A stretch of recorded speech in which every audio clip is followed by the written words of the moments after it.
बांग्लादेश ने अपने T20 squad का ऐलान कर दिया है और 15 टीम मेंबर्स हैं और इसमें से बड़े बड़े नामों को निकाल दिया गया है और बड़े बड़े नामों को ऐड कर लिया गया है। 3 नाम है जिनको निकाला गया है और 3 नामों को इंटर कर लिया गया है। मैं सबसे पहले तो आपको यह बता दूं, बांग्लादेश ने 3 ODI मैचेस और 3 T20 मैचेस खेले हैं। ODI का स्क्वाड ऑलरेडी अनाउंस्ड है और मैं आपको बता चुका हूं। अभी 3 T20 मैचेस जो हैं उनकी डेट्स जो हैं 15 जुलाई को पहला मैच होगा, 17 जुलाई को दूसरा मैच होगा, तीसरा मैच जो है 19 जुलाई को होगा।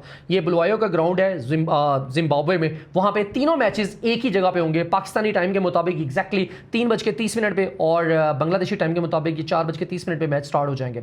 चलें जी, सबसे पहले आते हैं जी कौन कौन से नामों को निकाल दिया गया है, मिस्ड आउट कर गए हैं। कुछ लोग इंजरी की वजह से हैं, कुछ लोगों को रेस्ट करवाया गया और एक बंदे को तो धक्के मार के निकाला गया जी। सबसे पहला नाम जो है मैं समझता हूं वो लितन दास का है जी, जिनको रेस्ट करवाया गया है और वो कैप्टन थे टीम के, हालांकि T20 फॉर्मेट में, बट आई डोंट नो वो ODI फॉर्मेट तो खेल रहे हैं। टीम ने क्यों सोचा है कि उनको T20 फॉर्मेट में नहीं रखना, ये टीम ही बता सकती है। दूसरे नंबर पर जी बड़ा नाम आता है जिनको धक्के देके बाहर निकाला गया, वो है शमीम हुसैन, जिन्होंने लेट डाउन किया था वर्सेस ऑस्ट्रेलिया। व्हाइट वॉश करवाने में बांग्लादेश को सबसे बड़ा हाथ इस बंदे का भी है, क्योंकि नीचे से आके 3-4 स्कोर से ज्यादा कोई बना नहीं सकता था, बनाया नहीं इसने, और ये सो कॉल्ड पावर हिटर थे। और उसके बाद तीसरा नाम आता है जी तस्कीन अहमद का, जिनको रेस्ट करवाया गया, ODI फॉर्मेट में ही है बट इनको T20 से अभी के लिए ड्रॉप किया जा रहा है। अब इन तीनों बंदों की रिप्लेसमेंट कौन कौन सी है जी, बाकी स्क्वाड सेम रहेगा। तीनों बंदों की रिप्लेसमेंट जो है, लितन दास की जो रिप्लेसमेंट है उसमें मेरे ख्याल से यासिर अली चौधरी को रखा गया है। टॉप ऑर्डर में बैटिंग करते हैं और अच्छी बैटिंग कर जाते होते हैं। यासिर अली की एंट्री हो रही है आफ्टर लॉन्ग टाइम। और उसके बाद शमीम हुसैन की जगह पर बांग्लादेश का जो इस वक्त पावर हिटर है, जिन्होंने बड़ी जबरदस्त किस्म की बैटिंग ODI फॉर्मेट में वर्सेस ऑस्ट्रेलिया की थी, मुसद्दिक हुसैन, उनको इंटर किया गया जी।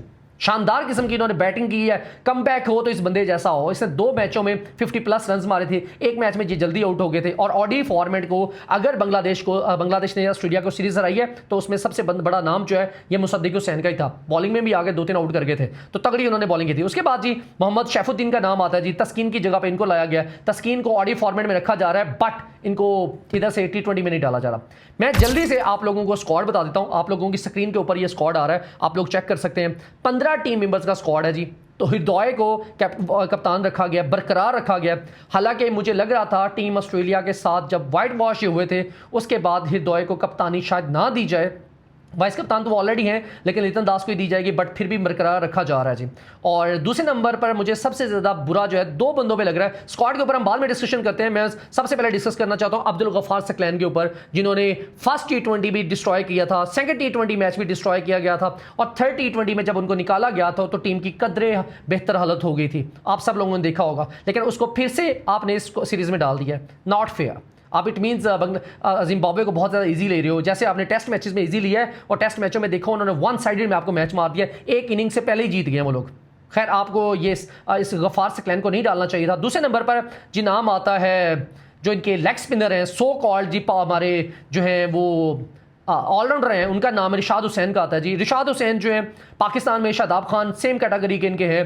कभी कभार बैटिंग थोड़ी बहुत कर जाते हैं, कभी बॉलिंग तो उनसे होती नहीं है। और इधर इनसे बैटिंग भी नहीं होती। 10 मैचों में 23 रन थे, अभी लास्ट मैच में इन्होंने मेरा 10 रन मार दिए थे। सो 11 मैचों में 33 रन हो गया अब इनके, और विकेट इनको मिलती नहीं है। तो ये 2 जो है मैं समझता हूँ कल्प्रिट है, इन दोनों को एंट्री नहीं मिलनी चाहिए थी। बट खैर अभी हम स्क्वाड के ऊपर डिस्कशन करते हैं। तौहीद हृदय जो टीम के कप्तान है, T20 में एक मैच में परफॉर्म कर दिए थे, बाकी मैचों में परफॉर्म नहीं कर सके। कप्तानी इनकी मुझे कोई अच्छी नहीं लगी। अटैकिंग क्रिकेट नहीं खेलते, फील्डिंग चेंज नहीं कर रहे होते, बॉलिंग ऑप्शन उस तरह से नहीं सेट कर रहे होते, कोई बाउंड्री मिस कर देता है, फील्डिंग मिस कर देता है तो उनको डांट नहीं रहे होते। ये सारी चीज़ें जो है कप्तान में होनी चाहिए, जो इनमें मुझे नजर नहीं आई थी। उसके बाद जी परवेज हुसैन एमन का नाम आता है। टॉप ऑर्डर में बैटिंग करते हैं, नंबर 4 पे इनको खिलाया जा रहा था, लेकिन लास्ट मैच में मेरे ख्याल से 1 डाउन इनको खिला दिया था और ये अच्छी बैटिंग कर भी गए थे उसके ऊपर। अल्लाह करे ये इस सीरीज में अच्छा प्रदर्शन कर सके, अच्छी तरह बैटिंग कर सके। उसके बाद जी तंजीद हसन तमीम का नाम आता है। 150 इन्होंने मारा हुआ है बट स्टाइलिश बैटर है मैं समझता हूँ। मैंने स्टार्ट के ऊपर मुझे जो लग रहा था कि जो क्लासी बैटिंग कर सकेंगे वो यही है, जो तंजीद हसन तमीम है और एमन जो है इनको ओपन करवा दो। बट अगर इनको ओपन करवाना है तो आपने सैफ का क्या करना है? सैफ को 1 डाउन भेजना है? नहीं, सैफ ओपन ही करेंगे, सो ये नीचे आ जाएंगे। सैफ जो है वो भी बड़ी अच्छी बैटिंग करते हैं, क्लासिक किस्म की शॉटें लगाते होते हैं। एशिया कप में देखा उसके बाद तो अभी नजर नहीं उनकी वो वाली झलक आई। अल्लाह करे वो एशिया कप वाली फॉर्म इनके पास दोबारा आ जाए। वर्ल्ड कप आगे आना है तो उसमें इंशाल्लाह खेल सकें। क्वालिफायर बाय द वे आप लोगों ने भी खेलना है पाकिस्तान के साथ मिलके, तो उसमें अल्लाह करे अच्छी परफॉर्म कर जाएंगी। ये सबसे बड़ा नाम है जी मुसद्दिक हुसैन। इन्होंने ऑडियो फॉर्मेट में अच्छी बारियां ली हैं 2 मैचों में, एक में 80 रन मारे थे और एक में 60-70 रन मेरे ख्याल से मारे थे। बॉलिंग करने भी आए थे तो उसमें भी 2 विकेटें लेके थे। ऑडियो फॉर्मेट की बात कर रहा हूँ। अभी ये जिम्बाब्वे के खिलाफ ऑडियो फॉर्मेट ये भी खेल रहे हैं, बट इनको अच्छी बेसिस के ऊपर आपके पास शमीम जो है नीचे पावर हिटर मौजूद नहीं है, तो इसीलिए इनको डाला गया है कि आप नीचे आकर बैटिंग कीजिए, नीचे आकर हिटें मार सकते हो आप। तो आई एम श्योर ये एक अच्छी फाइंड है बांग्लादेश के लिए कि इनको दोबारा बुलाया गया जी। उसके बाद यासिर अली चौधरी का नाम आता है, टॉप ऑर्डर में बैटिंग करते होते हैं लेकिन इनको नीचे भी धकेला जा रहा होता है। अल्लाह करे ये भी अच्छा खेलते हैं, काफ़ी देर के बाद इनकी भी एंट्री हो रही है। उसके बाद नूरुल हसन का नाम आता है, विकेट कीपर बैटर हैं, अच्छी बैटिंग कर जाते होते हैं, जंप बहुत ज़्यादा कर रहे होते हैं विकेट के ऊपर जब बैटिंग करते हैं, लेकिन अल्लाह करे ये भी अच्छा खेल रहे हैं। लेकिन अभी तक इनकी कुछ पिछले मैच में जो पिछली सीरीज थी ऑस्ट्रेलिया के खिलाफ उसमें इनकी कुछ खास समय बैटिंग नज़र नहीं आई। उसके बाद जी शेख मेहदी हसन का नाम आता है, ये तो परमानेंट मेंबर हैं जी टीम के, चाहे वो मेहदी हसन मिरास हो जाए तो चाहे वो मेहदी हसन हो जाए, इन दोनों में से किसी एक बंदे का तो होना ओडीआई और टी20 में मैंडेटरी है, क्योंकि ये ऑफ स्पिन भी कर जाते होते हैं और मैच भी बचा जाते होते हैं। हालांकि शेख मेहदी हसन ने एक मैच में मेरा 30 रन की बारी भी खेल दी, तो अगले मैच में इनको ड्रॉप कर दिया गया था लास्ट में। ओके जी, उसके बाद नसुम अहमद आते हैं, बड़ी तगड़ी बॉल करते हैं, नया बॉल कर जाते हैं, लेफ्ट आर्म पे फिंगर स्पिनर है, पावर प्ले में बॉल करके जाते हैं, तो ये अच्छे इनको रखना ही रखना चाहिए। जैसे पाकिस्तान में मोहम्मद नवाज़ हैं, इमाद वसीम भी वन करते होते हैं पाकिस्तान में, रिशाद हुसैन है, इनकी इंक्लूजन के ऊपर मुझे डाउट है कि ये इनको इतने चांसेस नहीं मिलने चाहिए। बहुत दे दिया बांग्लादेश ने, बांग्लादेश को किसी और लेग स्पिनर को ट्राई करना चाहिए, मिस्ट्री स्पिनर को ट्राई करना चाहिए, बजाय इनके कि आप बार बार घसीट के ले जाते जाओ। और आपको कितने मैचेस रिशाद हुसैन ने जिताए हैं?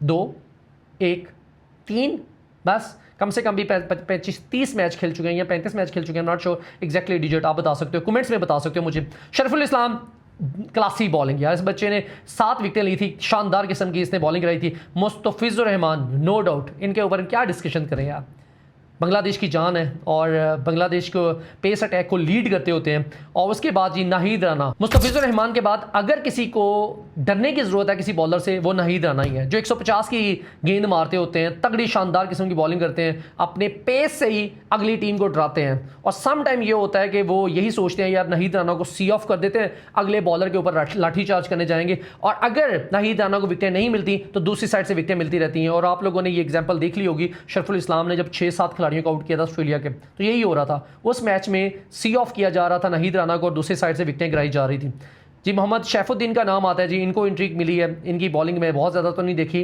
राइट आर्म बॉल करते हैं मेरे ख्याल से, बस ठीक है, इनका रिकॉर्ड मुझे इतना ज़्यादा स्टेटस का नहीं पता। उसके बाद अब्दुल गफ्फार सकलैन, यार इस बंदे की एंट्री नहीं बनती थी, मैं समझता हूँ, आई डोंट नो क्यों। इनका डेब्यू करवाया गया था और डेब्यू पे ही इन्होंने लेट डाउन किया टीम को, और वाइट वॉश हुआ है बांग्लादेश अपने ही घर में ऑस्ट्रेलिया से। हिस्ट्री पे हिस्ट्री क्रिएट होती जा रही है डे बाय डे, और अब्दुल सकलैन का इसमें बहुत ज़्यादा हाथ है। उस जगह पे अगर नाहिद राना को खिलाया होता, शरफुल इस्लाम को खिलाया होता, सिचुएशन चेंज हो सकती थी। तो खैर अभी आप लोगों ने समझा है जिम्बाब्वे की टीम है, तो खैर उनके खिलाफ हम लोग डाल देते हैं शैफुद्दीन को भी, अब्दुल गफ्फार सकलैन को भी, और रिशाद हुसैन को भी इवन चांस दे देते हैं।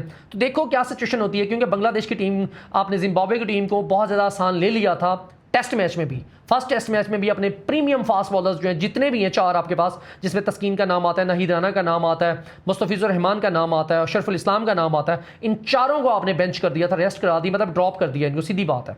और जो आपने डाले थे भाई, उनको पता ही नहीं है, 45 ओवर आपके 2 बॉलर करके गए थे, दोनों के नाम मेरे ज़हन से निकल रहे हैं, दोनों ने 1 विकेट नहीं उनको मिली, दोनों को 1 विकेट नहीं मिली। 7 तो तनवीर ले गया 7 विकेटें, और 2 एक खलील मेरे ख्याल से 2 विकेटें ले गया था, 9 विकेटें इस तरह मिली, 1 रन आउट हो गया था, 10 विकेटें आपको लोगों को टेस्ट मैच में मिली। बाकी 2 बॉलर जो आपने डाले थे, हसान एक डाले थे और एक और बंदा था, उसको 1 विकेट नहीं मिली भाई। सो आपने जिम्बाब्वे को इजी नहीं लेना, जिम्बाब्वे को आप लोगों ने यहाँ पे वाइट वॉश करने जाना है, क्योंकि लास्ट टाइम जब आप जिम्बाब्वे में यहाँ पे खेलने आए थे तो उस वक्त आप लोग सीरीज़ नहीं विन की थी, ना आपने ओडीआई सीरीज़ विन की थी, ना आपने टी20 विन किया था। 2-1 से आप लोग जीते थे, हारे थे 2-1 से, और उस वक्त तमीम इकबाल भी आपकी टीम में होते थे, अब तो आपके बाय द वे चेयरमैन है। और देखो जी अभी ऑस्ट्रेलिया की टी20 सीरीज़ में एक्चुअली लिटन दास कप्तान थे, वो अनफॉर्चुनेटली अवेलेबल नहीं थे, हृदय को कप्तान बनाया गया, वाइस कप्तानी, वो वाइस कप्तान है, एक्चुअल वाइस कप्तान है, तो अभी भी टीम में उसमें लास्ट मैच सीरीज़ में भी उन्होंने कप्तानी किया है, इस सीरीज़ में भी वही कप्तानी कर रहे हैं। अब देखो जी क्या होता है। बांग्लादेश जो है, मैं फिर से एक बार रिपीट कर देता हूँ, बांग्लादेश 3 चेंजेस के साथ जा रहा है, लिटन दास को ड्रॉप किया जा रहा है, शमीम को ड्रॉप किया जा रहा है, तस्कीन को ड्रॉप किया जा रहा है, और इन तीनों बंदों की जगह पे जो जिनको ऐड किया जा रहा है उसमें मुसद्दिक का नाम आता है, यासिर का नाम आता है, और तीसरे नंबर शैफुद्दीन का नाम आता है जी, इनको ऐड किया जा रहा है। आप लोगों ने अपने कमेंट्स में बताना है कि स्क्वाड जो है बांग्लादेश ने क्या ठीक दिया है, आपकी नज़र में कौन से लोग जो हैं मिस्ड आउट कर गए हैं। मैं बड़ी ख्वाहिश थी कि मैं देखना चाहता था, अफीफ को देखना चाहता हूँ, अरसा दराज से वो टीम में नहीं है। आप लोग अपने फेवरेट जो चहीते आपके सुपरस्टार प्लेयर हैं, आप लोग बताओ कि आप किन को टीम में देखना चाहते हो, क्योंकि आगे आपने पाकिस्तान के साथ एशिया की और बहुत ज़्यादा, बाय द वे बांग्लादेश होगा, अफगानिस्तान होगा, श्रीलंका होगा, पाकिस्तान होगा, न्यूजीलैंड भी होगा, वेस्ट इंडीज़ भी आ सकता है और आयरलैंड भी आ सकता है। ये 8 टीमों का एक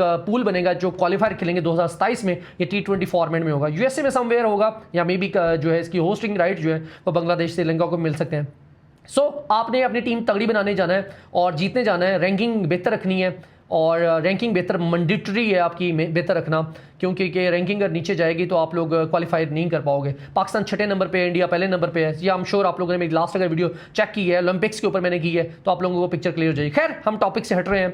बांग्लादेश के जो T20 स्क्वाड आ गया है इसका मैंने आपको सारा बता दिया है, आप लोग देख भी सकते हैं। ODI स्क्वाड के ऊपर भी हमने वीडियो कर दी हुई है। अब बांग्लादेश का मैचेस जो है ODI सीरीज स्टार्ट होने वाली है। हर मैच के बाद हमारी वीडियो आएगी, मैच एनालिसिस करेंगे। ODI मैचेस में तो हम मैच प्रीव्यू भी किया करेंगे क्योंकि 3 दिन का गैप है, बट T20 में हम लोग मैच प्रीव्यू हमारा नहीं आएगा क्योंकि 1 दिन का गैप होगा और हर मैच के बाद हमारी वीडियो आएगी। आप लोग जरूर देखिएगा, चैनल को सब्सक्राइब कर लो, बेल आइकन जरूर दबाओ ताकि आने वाली हर वीडियो आप तक पहुंच सके। और हम दुआगो हैं, मैं स्पेशली तौर पर बांग्लादेश के लिए, बांग्लादेश टीम के लिए दुआगो हूँ कि ये डे बाय डे इंप्रूवमेंट की तरफ जाए। जहाँ जहाँ बांग्लादेश के प्लेयर्स जो है गलतियाँ करेंगे हम उनको बताएंगे कि वो यहाँ गलत करें, जो अच्छा करेगा हम उसको सैल्यूट करेंगे और जो बुरा करेगा चाहे जितना मर्जी बड़ा प्लेयर क्यों नहीं होगा हम उसको लताड़ेंगे, हम उसको बुरा वाला बोलेंगे, हम उसको क्रिटिसाइज करेंगे। और जैसा कि अब्दुल गफ्फार सकलैन है, जैसे आपके इस वक्त मैं समझता हूँ जो आपके लेग स्पिनर हैं निशाद हुसैन है, आई हेट दीज 2 पर्सन्स, ये दोनों डिस्टर्ब करते हैं बांग्लादेश को। अल्लाह करे इनकी परफॉर्मेंस बेहतर हो जाए। मुसद्दिक हुसैन शहजादा है जी, मैं सैफ का बहुत बड़ा फ़ैन हूँ कि सैफ तगड़ी बैटिंग करता है और मैं चाहता हूँ ये कोई कम से कम भी 100 1-2 मारें, टीम में जो अपनी तगड़ी बैटिंग करें। और शैंतो मुझे नज़र नहीं आ रहे, मुझे चाहता हूँ टीम में शैंतो का नाम भी आना चाहिए, T20 में डालना चाहिए। वो बड़ी क्लासिकल बैटिंग करते होते हैं लेकिन अभी इनको नहीं डाला जा रहा। बांग्लादेश को एज सुन एज पॉसिबल अपने 15 फाइनल करने हैं कि 15 में हमने किस किस को खिलाना है, उसके बाद आपकी 11 की टीम बनती होती है। एनीवे आप लोगों से मुलाकात होगी जल्दी, इजाज़त दीजिए, अल्लाह हाफिज़।